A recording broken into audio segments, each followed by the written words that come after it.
Muchas gracias, de nuevo. La tercera pregunta es una pregunta, pues, compleja. ¿Cuáles serían los principios que rigen la contratación pública estatal en Colombia?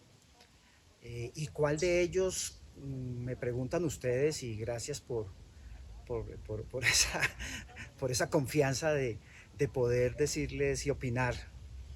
¿Cuál de todos ellos consideraría yo que son los que determinan y caracterizan la contratación pública en Colombia? Pues nos toca por partes, veamos por partes porque les decía, es una pregunta absolutamente compleja y amplia, porque hablar de los principios de la contratación pública pues es sumirnos en todas las bases constructoras, todas las bases que han servido para edificar el sistema de la contratación pública en Colombia. Y en la primera respuesta que les di, en la primera pregunta les dije que tenemos diferentes regímenes jurídicos para el contrato del Estado. Luego nos toca entrar a verificar cuáles han sido precisamente esos fundamentos, esas bases, esas ideas centrales, esas ideas rectoras que han servido para construir el régimen, que podamos catalogarlas como principios, como normas orientadoras, como normas que nos sirven para interpretar y resolver la aplicación en un momento determinado, la aplicación compleja que pueda tener una disposición normativa en materia de contratación pública. Entonces, la primera parte diría, tenemos que acudir a cada régimen jurídico para poder identificarlo.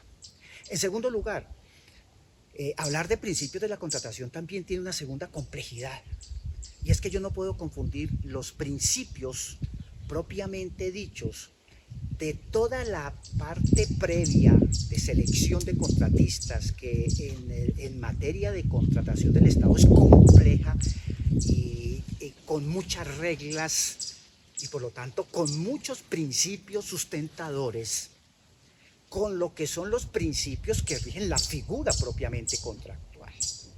Ahí vamos a encontrar unas diferencias radicales. Una cosa son los procedimientos de selección y otra cosa es la figura del negocio, la dinámica de la figura del negocio y los principios que le dan razonabilidad dentro del ordenamiento jurídico.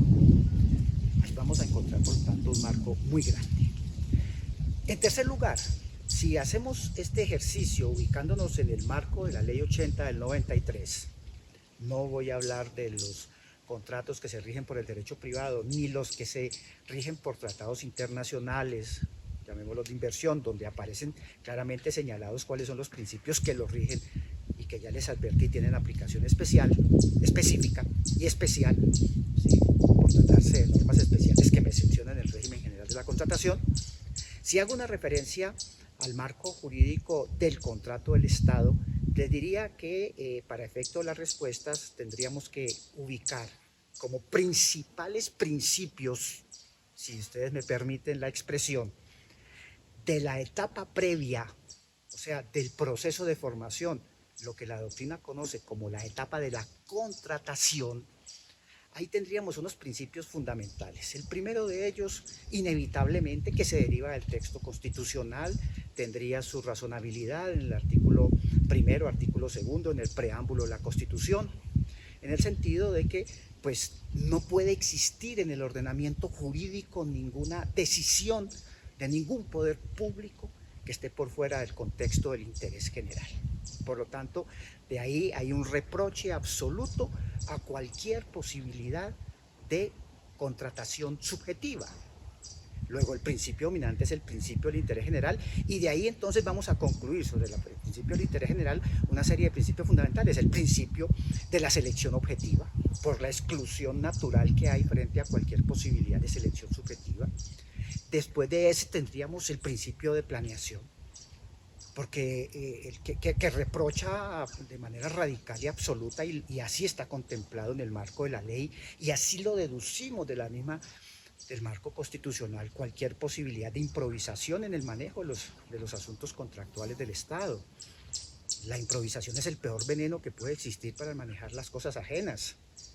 El artículo 26, numeral 4 de la Ley 80 es claro en indicarle a los servidores públicos que ellos deben manejar los bienes públicos, los recursos destinados a la contratación como quien maneja los recursos ajenos. Volvamos ahí a la formación básica del derecho civil. Y por lo tanto es un principio que establece unos deberes funcionales radicales en el manejo de lo público, el principio de planeación. De la planeación podemos deducir otro fundamental, y, el de la verificación de los riesgos, el de trabajar el contrato bajo escenarios de previsibilidad, de identificación de contingencias, que es un componente moderno del contrato. No podemos seguir en el ámbito jurídico considerando el contrato como un fenómeno, todo aquello que no haya quedado en el texto del contrato como un fenómeno de la imprevisibilidad. Tenemos que traer al mundo del contrato aquellas hipótesis posibles de contingencias y darle una solución normativa dentro del contrato. ¿Sí? Igualmente, y si estamos en este marco, habría otro principio fundamental, que es el principio del debido proceso. El operador de la norma contractual debe entender que cuando está en un procedimiento de selección, está en un procedimiento administrativo. Y esos procedimientos administrativos están protegiendo los intereses y valores, los intereses y derechos eventualmente involucrados por todas las partes en esa actuación, y por lo tanto corresponde salirle al paso con todo el tema de la protección de esos derechos a través del debido proceso. Operarían las normas constitucionales sobre debido proceso, no solamente de las personas naturales, sino jurídicas, y operarían categorías de la Convención Americana de Derechos Humanos si se trata de personas naturales. Entonces, es algo que ustedes tienen que prever, tienen que ver, tienen que analizar, tienen que entenderlo en ese contexto. También de ese mismo marco, porque fíjese que me estoy siempre ubicando en el contexto del interés general, pues vamos a tener que establecer el principio de transparencia. Transparencia, publicidad, conocimiento pleno, dejar ver lo que la administración está haciendo en materia contractual, que es un principio vital de la convivencia entre el Estado democrático. Y eso se traduce precisamente en el marco de la contratación pública colombiana. Otro problema es que no lo cumpla, otro problema es que siempre se acude a fenómenos oscuros, siempre se meta el contrato en unos contextos corruptos de oscuridad donde no podemos tener acceso a ellos ni saber qué está pasando. ¿Sí? Entonces ahí podemos entender este análisis que les estoy haciendo. Pero fíjense que les estoy enumerando unos pocos principios dentro de los muchos que podemos entender que existen dentro de este marco. Igualmente, me parece importante destacarles un poco es el tema de la responsabilidad precontractual fundada en el no cumplimiento o en el irrespeto o en el no acatamiento a valores fundamentales como los de lealtad, como los de la voluntad negocial, que también operan en materia de contratación pública. Todas aquellas maniobras oscuras, fraudulentas, tendientes a no dejar que los procesos de contratación fluyan y lleguen al resultado obvio que es seleccionar la mejor propuesta. Eso genera situaciones de responsabilidad cuando no están fundadas en el ordenamiento jurídico. Entonces hay que tener mucho cuidado. Bueno, por otro lado, si me ubico en el marco del contrato, quisiera destacarles tres principios que considero que son fundamentales y que ustedes en cualquier análisis tienen que salir a resolver. Primero, el principio de la economía de mercado, de la sujeción irremediable a la competencia en el marco de la contratación pública colombiana. La contratación no es un fenómeno aislado del contexto económico, de nuestra cláusula constitucional de economía de mercado, de libertad de empresa, de libertad económica. El contrato es el principal instrumento del mercado y cuando el Estado participa lo hace en el mismo contexto que lo hace cualquier otra persona en el mercado. Obviamente con sujeción a unas reglas específicas, porque al fin y al cabo está el interés general, pero en relación con lo que opera en el mercado tiene que jugar en ese marco, los precios del mercado, las condiciones del mercado. No pueden existir, por lo tanto, mecanismos, instrumentos, actitudes tendientes a desconocer la naturaleza de las cosas en ese contexto. Las respuestas permanentes desde el punto de vista económico en la estructuración del negocio y en el contenido del contrato mismo tienen que tener una verificación de mercado. El segundo principio es el principio de la sujeción a la base constitucional del Estado social. ¿Sí? ¿Por qué? Porque es que el contrato es una respuesta a la necesidad pública, a la necesidad del colectivo, y eso hace parte de las respuestas del Estado social. ¿Sí?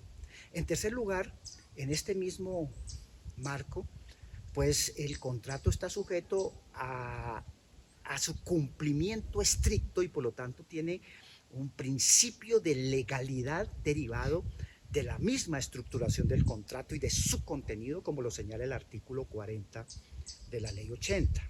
¿Sí? En esa medida debe existir un acatamiento estricto y un cumplimiento del contrato. Entonces ahí yo les destaco, el contrato como fenómeno tiene su propia dinámica y su principio de respeto a lo pactado.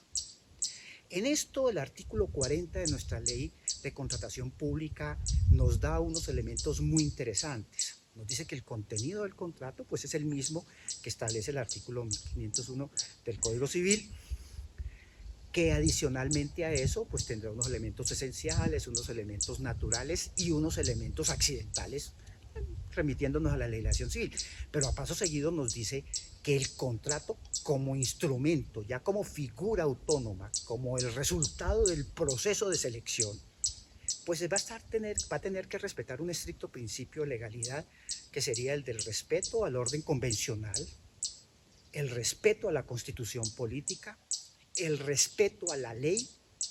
Hasta ahí estamos dentro de una estructura piramidal clásica, pero además nos agrega, rompiendo el estricto positivismo e incursionando en un ámbito muy interesante de principalística, nos dice que el contrato debe respetar los principios establecidos en la ley, o sea, aquellos que le han servido de fundamento para construir la idea negocial en el ordenamiento jurídico colombiano. Deberá respetar el orden económico, o sea, respetar los principios que se derivan del artículo 333 constitucional, aunque la expresión que utiliza el 40 es muy interesante porque habla del orden público, pero el orden público en materia contractual es el orden público económico. Y por último nos dice que el contrato debe ser igualmente, debe estar en sujeción, debe estar involucrado con la buena administración.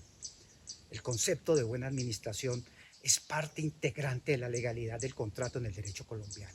Entonces, ahí les destaco los principales, los que yo considero que cualquier operador debe manejar, los que nos darían respuestas inmediatas para solucionar cualquier entuerto que se nos pueda presentar en materia contractual.